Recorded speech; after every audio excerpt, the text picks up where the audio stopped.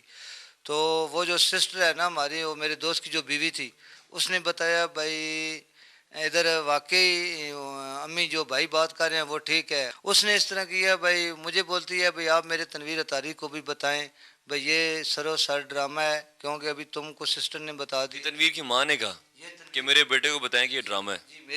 جی بھائی میرے بیٹے کو بتائیں بھئی یہ سرو سر ڈرامہ ہے, کیونکہ ابھی تم کو سسٹر نے بتا دی. تنویر کی ماں نے کہا کہ میرے بیٹے کو بتائیں کہ یہ ڈرامہ ہے. جی بھائی میرے بیٹے کو بتائیں. میں کہ نہیں, وہ میرے دل کو ایمان کو ویسے بھی تیش پہنچی, تو میں ادھر سے غصے سے اٹھا. میں کہ نہیں میں نہیں بتاتا, یہ اپنے گھر کا معاملہ آپ خود بتائیں. لیکن پھر دوبارہ اس کی والدہ نے مجھے کہا بھئی اس طرح کریں, تنویر اطاری کے ابو کو بھی ساتھ لے جائیں, وہ بھی اتنے میں اندر آ گئے چائے پینے کے لیے.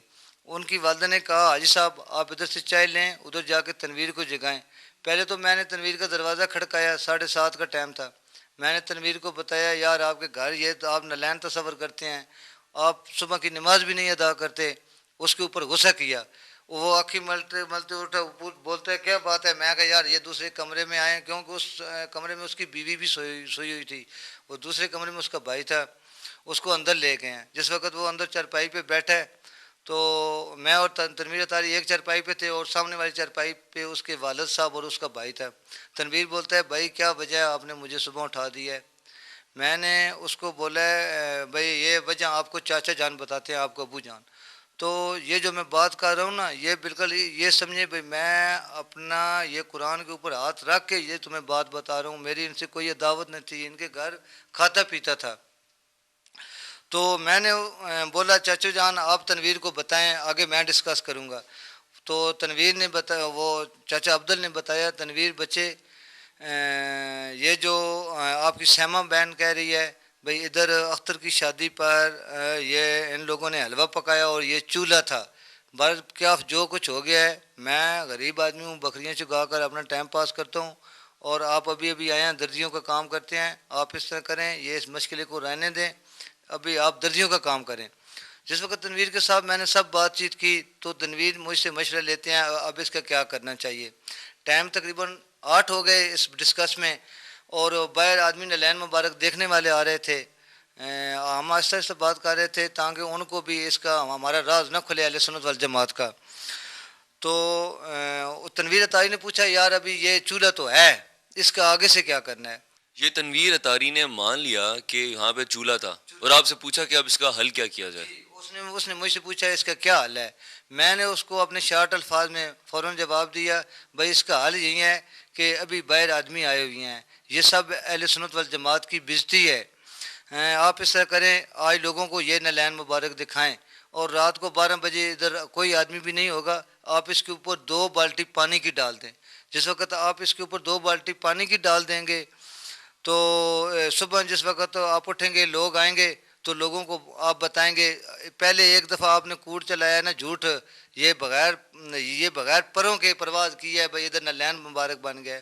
تو صبح ایک الفاظ بتانا یار ادھر پانی آ گیا رات کو, تو یہ خود بخود ہی جو ہے نا یہ نالین بنا تھا ابھی ختم ہو گیا. ایسا نہیں کیا اس نے؟ نہیں, اس نے مجھے بولا کہ ہم انشاءاللہ تعالیٰ اس طرح کریں گے. مان گیا, تنویر مان گیا بھائی ہم اس طرح کریں گے.